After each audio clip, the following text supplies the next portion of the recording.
pues son los principios básicos generales, igual que entonces vamos a, en esta primera parte vamos a ver un poquito de la anatomía, cómo la podemos nosotros dividir con un enfoque radiológico para poder hacer el estudio de la anatomía. Vamos a hablar un poquito de forma general de los métodos de imagen que tenemos disponibles para poder estudiar pacientes con patología dominante y vamos a ir viendo ejemplos sobre todo de patrones de gas intestinal, que es lo que más evaluamos en una radiografía. Entonces nosotros, sí, conocemos bien la división anatómica del abdomen, de acuerdo, pues lo hace muchísimo más fácil poder identificar hierros y en base a ellos darnos de nuestros diferencias. Pues como bien sabemos, tenemos una cavidad peritoneal y una cavidad retroperitoneal en el abdomen. ¿Okay? Si nosotros entendemos qué estructuras están contenidas en cada uno de estos espacios, de acuerdo, vamos a poder encontrar la representación radiológica de cada uno de esos órganos que se encuentran en estos espacios y sus patologías. Entonces, la cavidad peritoneal es una capa virtual, ¿de acuerdo? Formada por el peritoneo, ya sea visceral o parietal, de acuerdo, que va a ser una indentación sobre los órganos y nos va a dar ese espacio virtual que va a tener una pequeña cantidad de líquidos, ¿de acuerdo? Ese líquido seroso nos va a ayudar a la correcta desplazamiento de los órganos de la peristalsis intestinal para que no exista un proceso. Recuerden que nosotros tenemos las serosas de estos órganos. En el retroperitoneo es otro compartimiento que tenemos hacia la posterior, hacia la parte posterior del abdomen, en donde vamos a tener diferentes órganos que van a estar comprendidos. ¿Okay? ¿Cuáles van a ser esos órganos? Principalmente los riñones, páncreas, partes del duodeno y algunos segmentos colónicos, ¿de acuerdo? Junto con las estructuras vasculares y linfáticas que acompañan al mesenterio. ¿Okay? Entonces, como ya habíamos dicho, peritoneo parietal, peritoneo visceral, de acuerdo, son capas delgadas que regularmente en los estudios de imagen no vamos a tener una representación. De acuerdo, una representación únicamente la vamos a identificar, o esa capa la vamos a identificar cuando existe una patología en ese peritoneo. De acuerdo, como un estudio de tomografía, en donde tengamos datos de una peritonitis, hagamos una tomografía con contraste y podemos ver un realce patológico en esas capas. ¿Okay?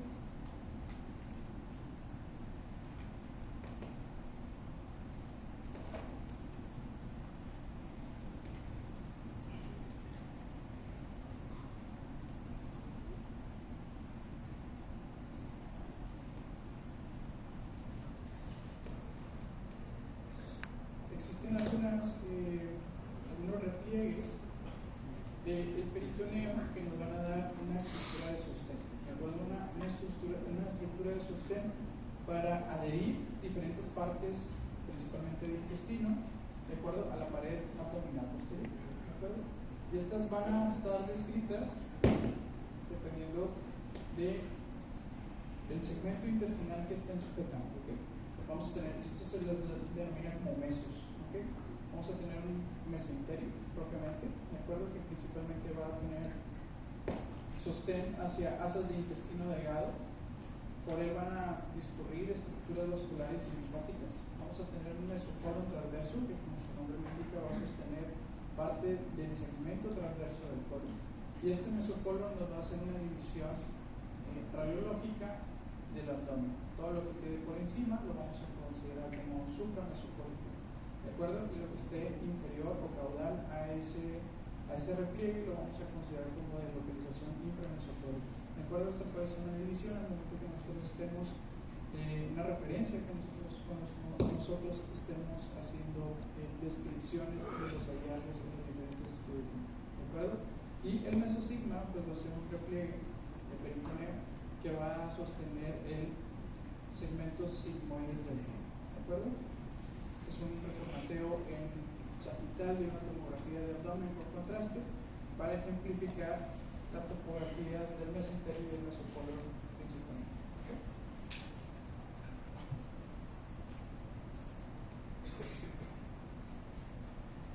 Va a haber algunos ligamentos que, al igual que los mesenterios, van a sostener ciertas estructuras. Los mesenterios principalmente en órganos muertos, ¿de acuerdo? En segmentos intestinales. Y los ligamentos ligamentos, principalmente entre órganos sólidos. Podemos tener varios ligamentos, los más importantes están representados en esta imagen de tomografía con un reformateo coronal, donde tenemos un ligamento hepatoduodenal, por donde van a transcurrir principalmente estructuras del sistema porta, la vena porta, el colédoco, ¿de acuerdo? El conducto colédoco y la arteria hepática. Vamos a tener un segundo ligamento que va a estar entre el vaso y el riñón, espleno renal, ¿de acuerdo? Este es el segundo ligamento. Y el tercer ligamento, que va a ser una división en la corredera paritocólica del lado izquierdo, va a ser un ligamento que va a estar conectando el ángulo esplénico del colon con el diafragma, ¿de acuerdo? El ligamento freno-colon. ¿Okay? Entonces, si nosotros vemos esta tomografía en un paciente, es una imagen patológica, ¿de acuerdo? En donde nosotros vemos que existe líquido, ¿de acuerdo? Que está ocupando parte de la cavidad abdominal, podemos nosotros encontrar con facilidad esos ligamentos. ¿Okay? El líquido de ascitis, cuando se acumula, pues va a tener un desplazamiento libre sobre la cavidad abdominal, entre las asas y sobre todo en las correderas peritocólicas, hacia el hueco de la pelvis, fosas ilíacas y en el axis diafragmático. ¿De acuerdo? Van a estar delimitados en algunos puntos ese desplazamiento de líquido por estos ligamentos. ¿Okay? Entonces, en este paciente se ejemplifica muy bien que en la corredera peritocólica derecha, al no haber un ligamento, ¿de acuerdo? Ese líquido puede tener un libre tránsito hacia la zona dependiente de gravedad, como pudiera ser el hueco de la pelvis. Entonces, nosotros vamos a hacer una paracentesis en un paciente que está cirrótico, que tiene ascitis, pues ¿en qué lado piensan que pudiéramos hacer una función más segura? Pues en el lado derecho, ¿verdad? ¿Por qué? Porque es una bolsa más grande en donde se acumula líquido, ¿de acuerdo? Entonces, ese tipo de consideraciones anatómicas, pues al último nos hacen tomar decisiones clínicas y de procedimientos que podemos realizar sobre el paciente.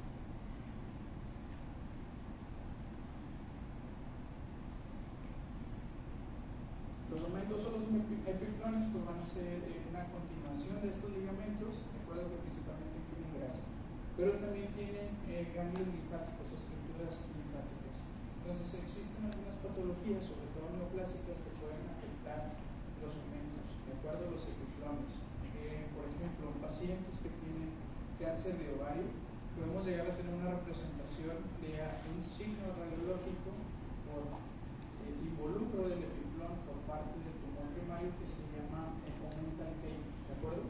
Entonces, existen implantes tumorales que se generan en los epiplones, ¿de acuerdo? Y que se consideran como enfermedad metastásica a distancia. Tenemos dos aumentos, el mayor y el menor. El mayor, como ustedes saben, nace de la curvatura mayor del estómago y cubre por delante a las asas intestinales, y el menor que va a estar comprendido entre el hígado y la curvatura menor del estómago, ¿de acuerdo? El aumento menor va a tener continuación del ligamento hepatoduodenal y del gastro hepático, ¿de acuerdo? Y el aumento mayor va a ser de la curvatura mayor y va a cubrir las asas intestinales.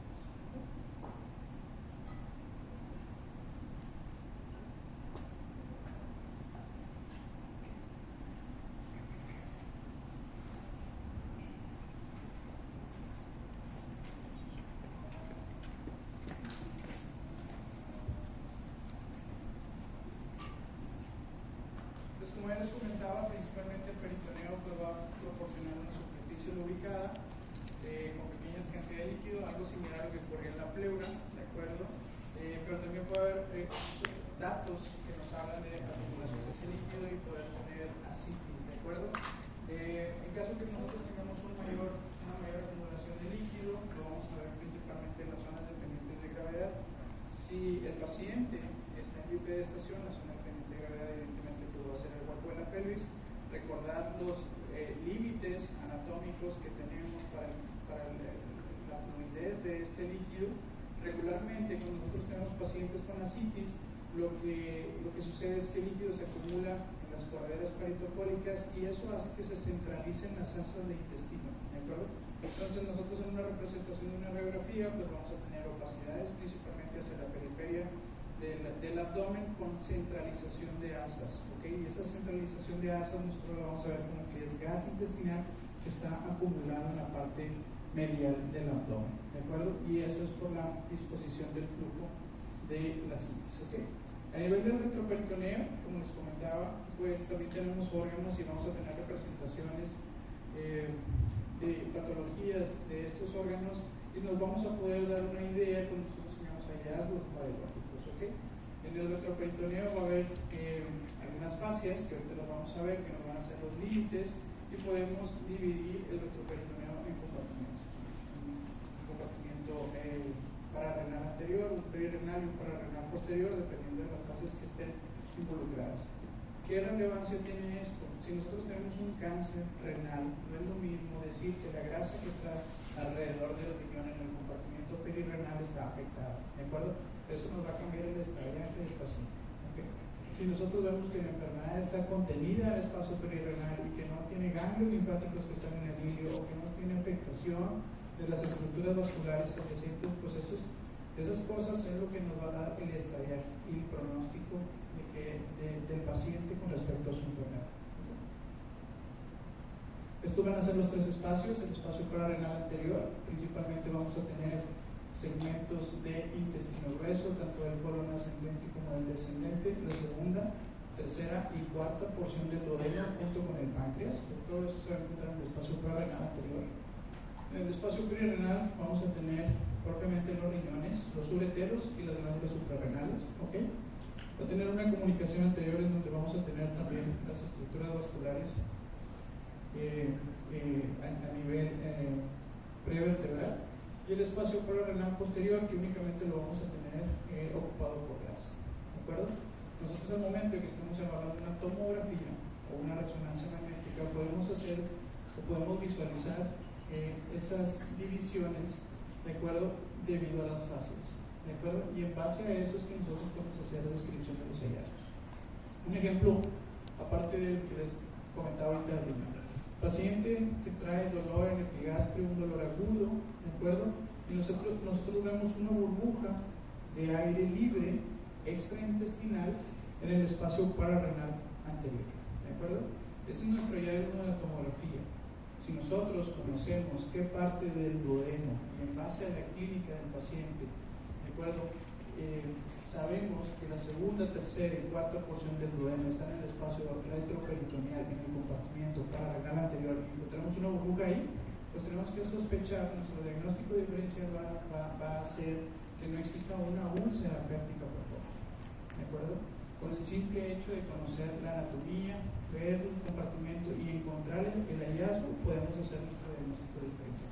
No vamos a pensar de primera instancia que este paciente pudiera tener a lo mejor una perforación de intestino delgado del segmento Y1 a hilo, porque no tiene nada que andar haciendo una burbuja en el retroperitoneo si se hubiera perforado una estructura que está propiamente pendiente, ¿okay? Entonces esos son unas utilidades que podemos llegar a tener, ¿okay?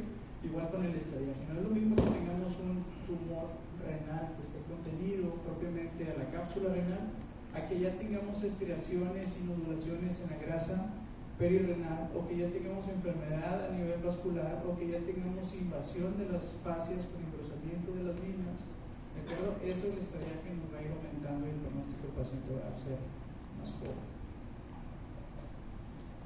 En las radiografías, pues como ya les comentaba, principalmente segmentos de ascendentes del colon, descendente y parte del sigmoides, junto con el duodeno, representación de las estructuras retroperitoneales, los riñones suprarrenales, los ureteros, de acuerdo, la vejiga también es un órgano retroperitoneal, que más adelante en clases subsecuentes vamos a ver cómo se comporta cuando existe una ruptura traumática de la vejiga y si esta está abierta a cavidad peritoneal o se encuentra en el espacio retroperitoneal, ¿de acuerdo? Los órganos pélvicos femeninos también son órganos extraperitoneales, ¿okay? Para hacer el estudio del abdomen podemos nosotros utilizar radiografías, tomografías, resonancias y ultrasonido, ¿de acuerdo? El ultrasonido, acuérdense, principal utilidad del ultrasonido es con órganos no huecos, ¿ok? Existen algunas patologías, sobre todo pacientes con sospecha de apendicitis o pacientes pediátricos en los que queremos valorar el píloro, tiene mucha utilidad el ultrasonido. Ahorita vamos a ver unos ejemplos, ¿de acuerdo? Y ahí fuera, valorar enfermedad inflamatoria intestinal con el ultrasonido es complicada, ¿de acuerdo? Y es complicada por el hecho de que el tubo gastrointestinal contiene gas y el gas no es muy amigo del ultrasonido, ¿de acuerdo? Entonces no podemos tener imágenes tan representativas, a diferencia de la tomografía, en donde sí nos va a permitir evaluar la pared intestinal, la luz de la misma y los planos grasos adyacentes, ¿de acuerdo? La radiografía de abdomen, pues vamos a tener diferentes proyecciones, algo similar como lo que sucede en el tórax. Podemos tener proyecciones en antero-posterior con pacientes en decúbito supino, ¿de acuerdo? Y en bipedestación, cuando nosotros solicitamos una radiografía simple de abdomen en dos posiciones, lo que hace el técnico es que posiciona al paciente en decúbito supino y posteriormente lo pone de pie sobre el chasis con el rayo horizontal, ¿de acuerdo? Y hace una adquisición de imagen con el paciente parado y con el paciente acostado, ¿de acuerdo? Ahorita vamos a ver las utilidades de esas proyecciones. Podemos utilizar también proyecciones en decúbito lateral o radiografías portátiles, ¿de acuerdo?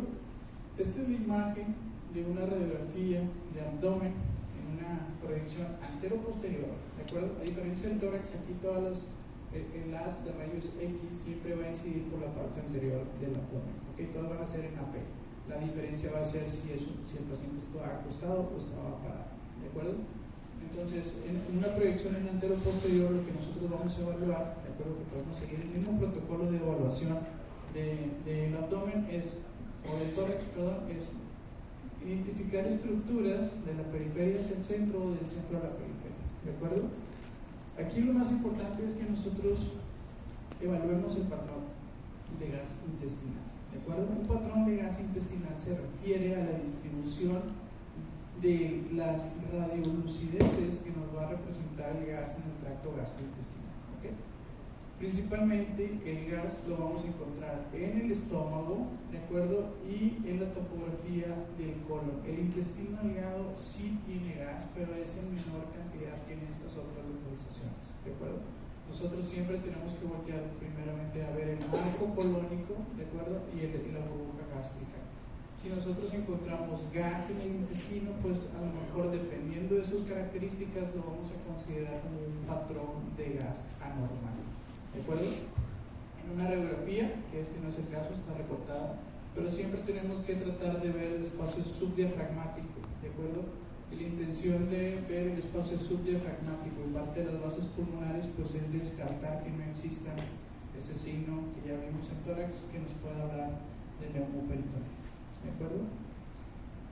La localización en la topografía de una radiografía, en donde vamos a ir a buscar asas de intestino delgado, principalmente a nivel central, ¿de acuerdo? Enmarcadas por el colon, ¿de acuerdo? Por eso marco colónico. La representación del ciego, colon ascendente, segmento transverso, colon descendente, sigmoides y recto, ¿de acuerdo? En medio de todo ese marco vamos a ir a buscar el asas de intestino delgado, ¿ok? Las asas de intestino delgado tienen una característica que tienen anatómica, que son las válvulas coniventes. Esas válvulas coniventes, si nosotros las observamos, como en este ejemplo, en este zoom, ¿de acuerdo? Las vamos a ver representadas como pequeñas líneas radio opacas, ¿de acuerdo? Que se describen en radiología como si fueran una pila de monedas, ¿de acuerdo? Y estas van a ser válvulas coniventes que únicamente vamos a encontrar en yeyuno e ilio, ¿de acuerdo? Entonces, si nosotros vemos un asa dilatada con ese patrón de válvulas, eso nos va a hablar de que es un segmento de intestino delgado. La diferencia, si nosotros vemos austras, ¿de acuerdo? Pues nos va a hablar de que eso es un segmento colónico, ¿de acuerdo? Y dependiendo, si ese segmentos intestinales los vemos patológicos, dilatados, obstruidos, pues son datos que nos pueden ayudar a localizar en qué segmento se encuentra la enfermedad. ¿Okay?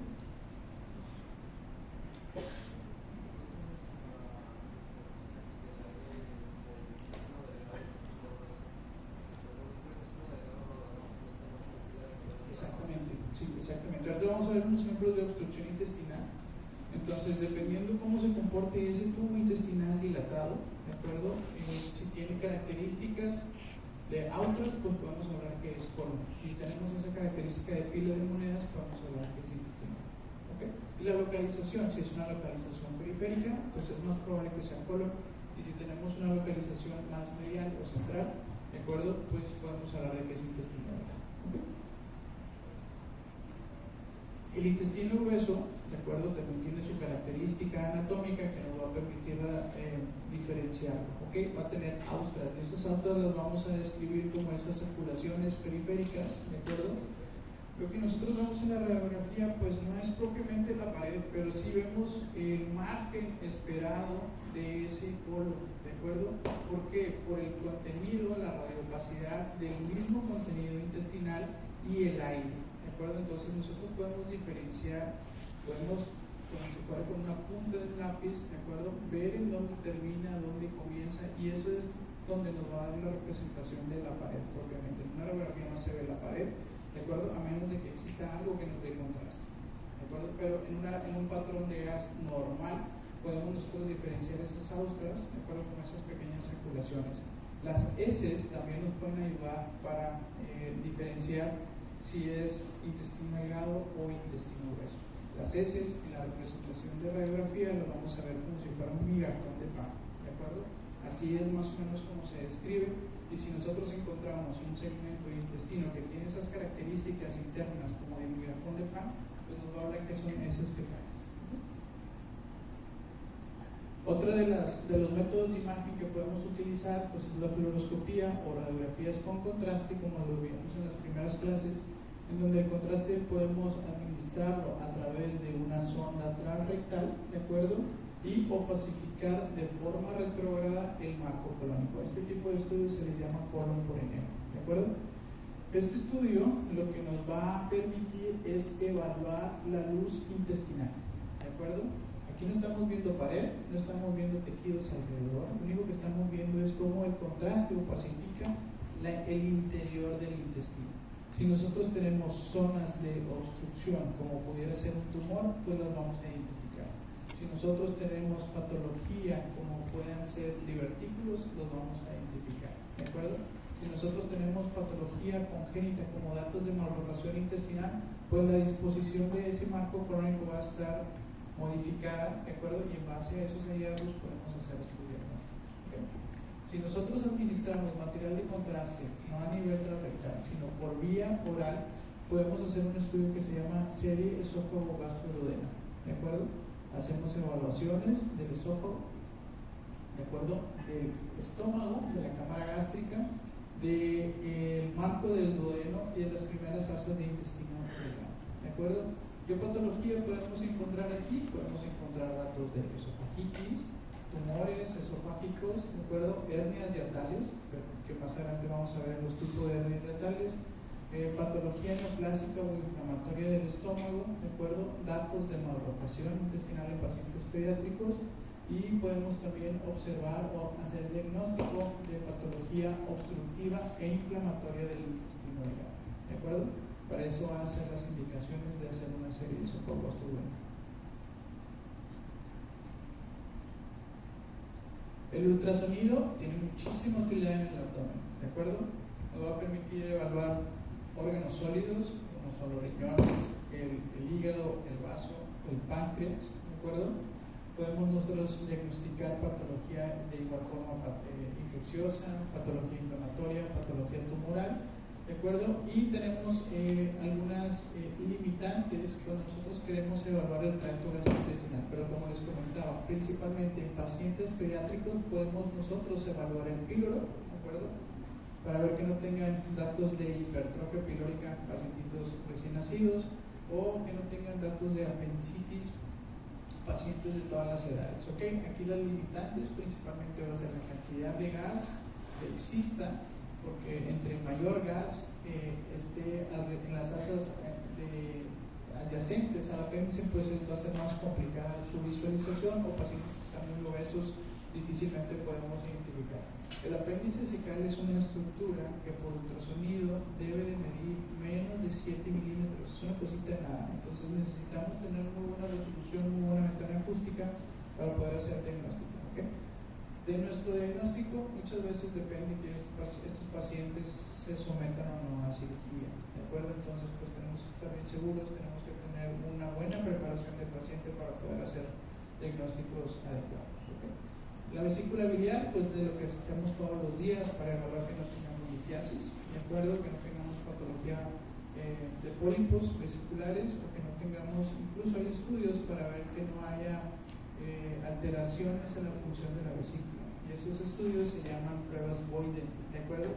Lo que hacemos es una medición basal con el paciente en ayuno, posteriormente lo mandamos a que coma alimentos ricos en grasas y 15 minutos después evaluamos qué tanto volumen o qué tanto vaciamiento tuvo esa vesícula para ver que no existen datos de disquinesia, ¿de acuerdo? Existen pacientes que tienen síntomas abdominales poco específicos y que terminan resultando que es una disquinesia vesicular, y esos pacientes también se terminan mejorando.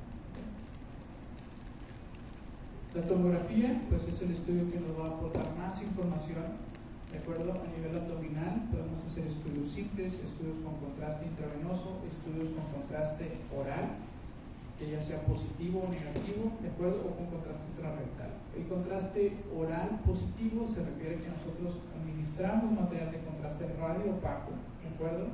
Y podemos opacificar como lo veíamos en la serie gastrodenal o en el por enema, ¿de acuerdo? Pero también podemos administrar únicamente agua que eso nos va a ayudar a distender las asas de intestino, ¿de acuerdo? El estómago, y nos va a permitir hacer una correcta evaluación.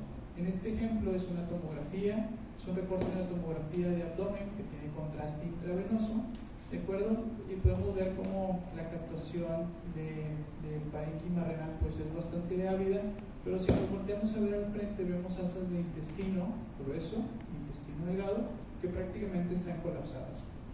Entonces, si ustedes me preguntan, ¿aquí no puede haber un tumor? Pues sí, sí puede haber un tumor, ¿de acuerdo? Entonces lo que tenemos que hacer es buscar distender ese segmento intestinal para poder hacer evaluaciones correctas de la pared, de la mucosa, ¿de acuerdo? Entonces, si nosotros hacemos esas distensiones administrando contraste vía oral o rectal, podemos hacer estudios que se llaman enterotac, ¿de acuerdo? Distendemos el estómago, distendemos el intestino delgado o distendemos el colon, y así podemos hacer diagnósticos correctos de patología neoplásica o inflamatoria a nivel intestinal, ¿ok? Podemos también hacer reconstrucciones de angiotomografía cuando utilizamos contraste intravenoso, ¿de acuerdo? Podemos hacer reconstrucciones vasculares sin necesidad de hacer estudios invasivos. Y la resonancia magnética también últimamente ha tomado muchísima popularidad, porque ahora contamos con materiales de contrastes que son hepatoespecíficos, ¿de acuerdo? Esa hepatoespecificidad se refiere a que el material de contraste que administramos, que no es material de contraste iodado, sino un tipo de contraste paramagnético, tiene un metabolismo totalmente rápido, ¿de acuerdo? Entonces nosotros podemos hacer diagnóstico de pacientes que tienen lesiones neoplásicas benignas o malignas del hígado, ¿de acuerdo? Con resonancia magnética con mayor especificidad, ¿ok? Existen diferentes secuencias, una de ellas que también utilizamos mucho es la colangioresonancia magnética. Es una secuencia que se pondera entre dos, y lo que hacemos es de que realzamos todas las estructuras que tiene el líquido. Si nosotros le ponemos un zoom a nivel del cuadrante superior derecho del abdomen, pues ahí vamos a encontrar el árbol biliar con las estructuras y ramificaciones intrahepáticas, con el conducto hepático común, posteriormente el conducto colédoco, el conducto cístico, de acuerdo a la vesícula biliar, el trayecto hasta su porción intrapancreática, incluso podemos visualizar nosotros el conducto pancreático, ¿de acuerdo? Si existe alguna patología obstructiva, como es el caso de este paciente, donde vemos que existe una ectasia de todo la vía biliar intra y extrahepática, hacemos diagnósticos de patología a este nivel, ¿ok? Esta representación que ven aquí es de líquido que está en el estómago, ¿de acuerdo? Pero vean como todas las estructuras que tienen líquido se pueden observar con bastante claridad. Los estudios de PET-CT, como ya se los había explicado, son estudios híbridos, ¿de acuerdo? Son fusiones de estudios de tomografía y estudios de imagen nuclear, donde administramos un radiofármaco, un azúcar que está marcada con un radiotrazador, y vemos en qué sitios ese azúcar tiene mayor acumulación, ¿de acuerdo? Los pacientes con enfermedad neoplásica pues van a tener una mayor acumulación de ese azúcar en esas regiones en donde existe un metabolismo aumentado, y si nosotros lo fusionamos con la imagen de tomografía podemos tener estas representaciones, ¿de acuerdo?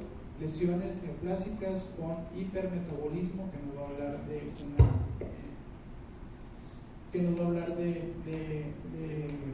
una actividad tumoral que está presente, ¿de acuerdo? Son ejemplos de pacientes que tienen enfermedad metastásica hepática con cáncer de colon.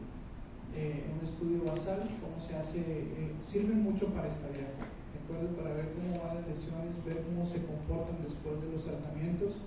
En un estudio basal donde tenía una lesión, de acuerdo, que al paso del tiempo vemos cómo aumentó de tamaño, de acuerdo, y esta misma lesión que tenía una zona de necrosis central, esa zona de necrosis progresiva, ¿de acuerdo?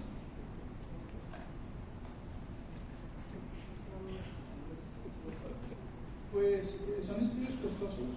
Un PET-CT depende del radiotrazador y del hospital de Intervagas, pero cuesta, cada vez son más baratos, evidentemente, por la disponibilidad, pero deben dar costando entre 25 y 35 mil pesos un estudio de PET-CT.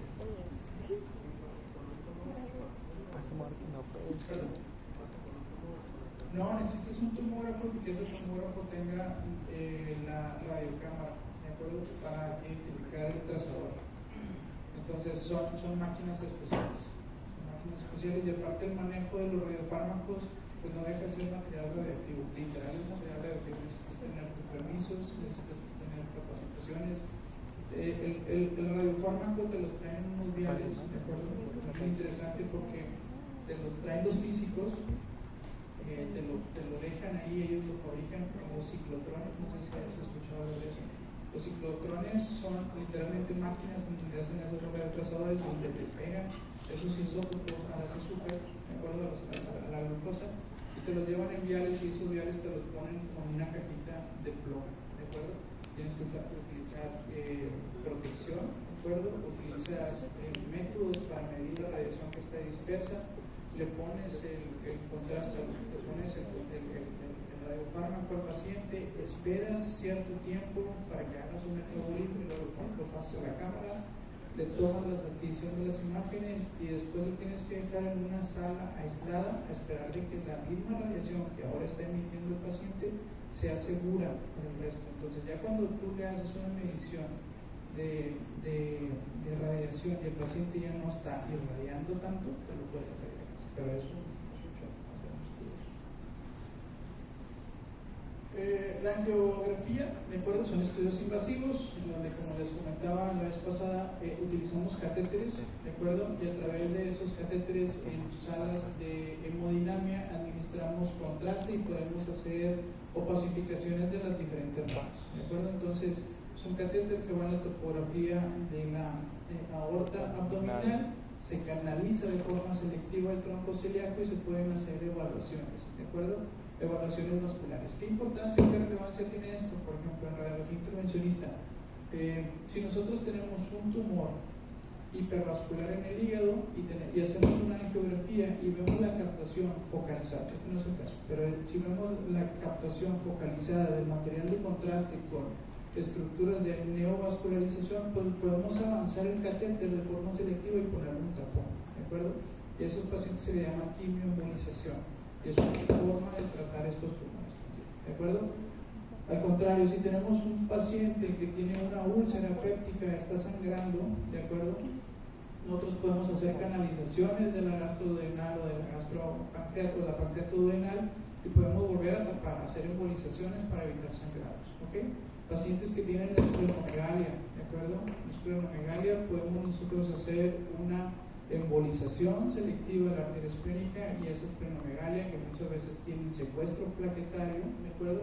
Podemos hacer un control sin necesidad de una cirugía abierta, ¿ok?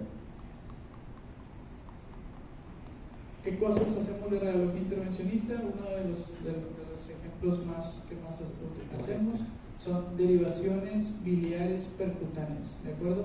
A nivel de la pared abdominal lateral, hacemos una punción dirigida al árbol biliar, ¿de acuerdo? Hacemos colangiografías diagnósticas, inyectamos material de contraste o pacificamos la vía biliar intrahepática y extrahepática y en caso de existir alguna obstrucción, ¿de acuerdo? Podemos avanzar catéteres, ¿de acuerdo? Esos catéteres son de derivación. Lo que hacemos es de que a través de la piel llegamos hasta la segunda porción del duodeno, ¿de acuerdo? Tratando de permeabilizar la vía. ¿Qué pacientes llegan a necesitar este tipo de procedimientos? Pacientes que tienen cáncer en la cabeza del páncreas, pacientes que tienen cáncer en la segunda porción del duodeno, pacientes que tienen obstrucción a nivel del hilio hepático por adenopatías, son pacientes que son candidatos a hacer derivaciones biliares percutadas, ¿ok? Aquellos pacientes que en la vía urinaria también tienen obstrucciones distales, pacientes con cáncer cervicuterino en donde el uretero está tomado a nivel de los paramétros, pues nosotros podemos igual hacer funciones percutáneas y avanzar catéteres y localizarlos a nivel de la pelvis renal para derivar esa vía urinaria obstructiva. ¿De acuerdo? ¿Dudas, preguntas hasta aquí?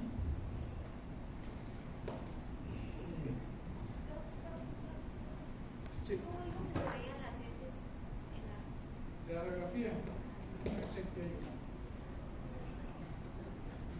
Mira cuánto tan. ¿Sí?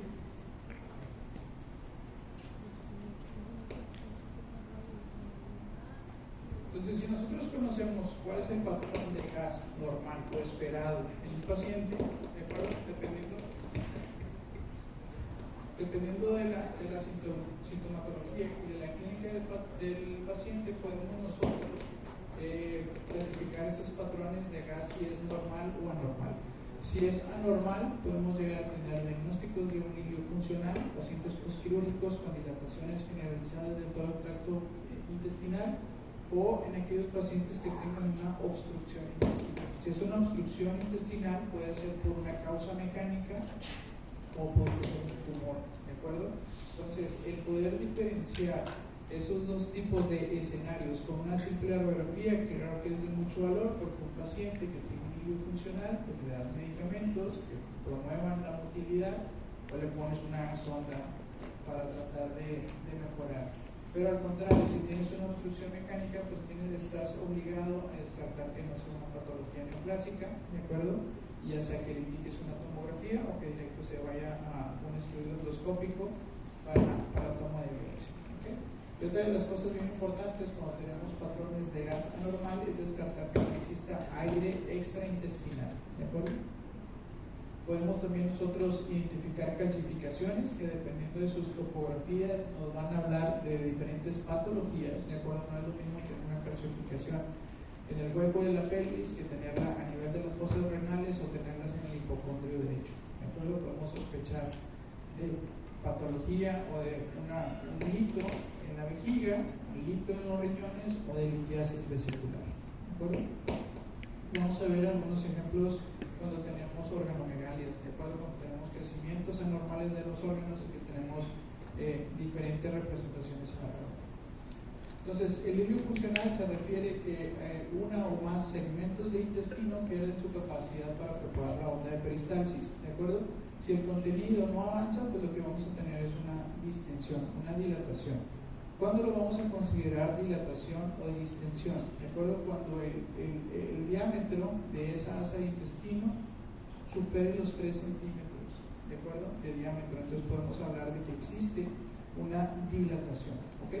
Podemos tener hilios localizados, como son las asas centinelas, ¿de acuerdo? Que nos van a hablar a lo mejor de algún proceso que esté irritando ese segmento de intestino y que por eso lo está dilatando, o podemos tener hilios generalizados. Tenemos dos ejemplos de asas centinelas, ¿de acuerdo? Aquí lo que estamos viendo son radiografías de abdomen y proyección antero-posterior. Vamos a primeramente enfocarnos en esta. Como les decía, patrón de gas. Patrón de gas principalmente a la periferia con datos de migajón de pan, pues esto es segmento de intestino grueso, pero hay una asa de intestino delgado que está dilatada, que no se comporta como el resto, de acuerdo. Prácticamente las otras asas de intestino delgado no las vemos, sabemos en dónde están ubicadas, pero al no tener gas, ¿de acuerdo? Pues nos hablan de que eso es un patrón de gas normal, pero esta asa está dilatada de forma focal, ¿de acuerdo? ¿Y qué es lo que puede estar pasando aquí? Si el paciente tiene una clínica compatible con un dolor en la fosa ilíaca derecha, con esta radiografía podemos hablar de que es una asa centinela, ¿de acuerdo? Es un segmento del intestino delgado que tiene una dilatación, un patrón de asa normal, por una irritación a nivel del apéndice ciliar, ¿de acuerdo?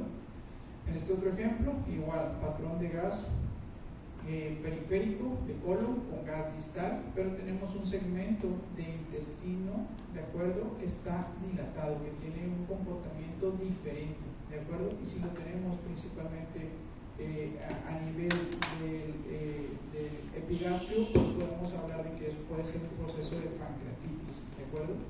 ¿Por qué? Porque por la topografía podemos entender que el proceso de irritación está afectando esas asas de intestino, ¿de acuerdo? ¿Qué tipo de asa de intestino pudieran identificar aquí? ¿Qué es? ¿Intestino delgado o intestino grueso? ¿Delgado? ¿Seguros? Sí. ¿Se ven como pilas de monedas completas? No. Delgado. Ese grueso. Es un patrón de gas intestinal anormal, ¿de acuerdo? Aquí lo que estamos viendo es dilatación con formación de niveles hidroaéreos. ¿Se acuerdan de los niveles hidroaéreos que vimos en el TORCH? Pues lo mismo ocurre acá, ¿ok? Es como una línea de separación entre un contenido radio-opaco y un contenido radiolúcido, ¿de acuerdo? Con líneas. Si este paciente está de pie, pues lo vamos a ver en esa disposición. Si este paciente lo acostamos, difícilmente vamos a ver esa disposición de sus niveles hidroaéreos, ¿de acuerdo? Tenemos gas distal, tenemos dilatación generalizada de asas de intestino, ¿de acuerdo? Con formación de niveles hidroaéreos, entonces lo que estamos frente a un cuadro de un ilio localizado, ¿de acuerdo? Son las causas principales que podemos llegar a tener procesos inflamatorios agudos del abdomen, que dependiendo de su localización es la representación de asas que vamos a tener afectadas. ¿Okay? Tenemos datos de obstrucción intestinal, ¿de acuerdo? Una radiografía de abdomen con un patrón de gas anormal, donde vemos las pilas de monedas. ¿Sí las identifican bien? ¿De acuerdo? Tenemos formación de niveles hidroaéreos, no tenemos gas distal, ¿de acuerdo? Entonces, esto quiere decir que hay algo que está obstruyendo el libre paso del gas en todo el tracto intestinal. Entonces ya tenemos datos de una obstrucción, ¿de acuerdo? En este otro paciente, un patrón de gas anormal con asas centralizadas, dilatadas, con paredes que vemos que están un poquito gruesas, ¿de acuerdo? Al tener edema en la pared, nosotros podemos llegar a tener esta representación de imagen, ¿de acuerdo? Vemos que la pared del intestino está gruesa y aquí la podemos observar porque hay gas en un asa de intestino que se sobrepone a esta pared y podemos llegar a tener un contraste natural entre las dos estructuras y podemos identificar esas paredes, ¿de acuerdo?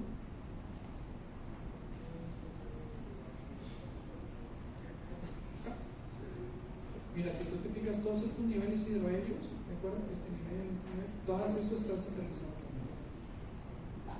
Acá, bueno, lo que pasa es que tienes una obstrucción de intestino delgado, ¿de acuerdo? Que al llenarse de gas, al dilatarse, pues salen de su ubicación natural.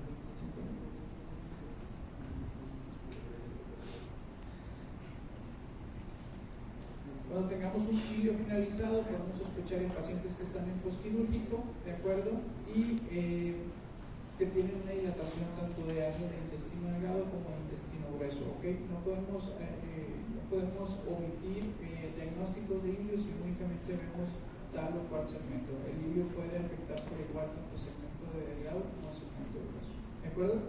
En esta representación de tomografía vemos el migajón de pan, ¿de acuerdo? Con importante distensión de estructuras intestinales hacia la periferia, con austras, ¿de acuerdo? Entonces aquí estamos frente a una dilatación de colon, ¿de acuerdo?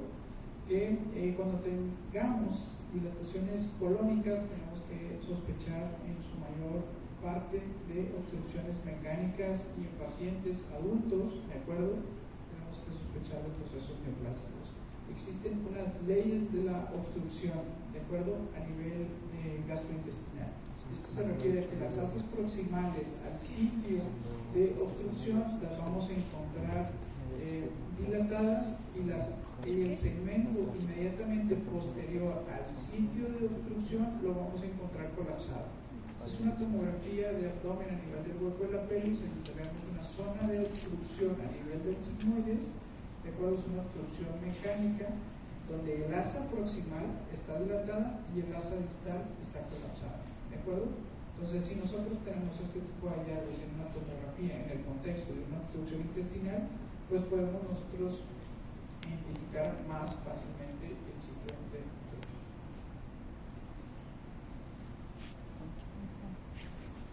Continuamos la próxima clase el jueves y el viernes es el primer quiz. Es únicamente de Todas. les voy a pedir que bajen una aplicación que se llama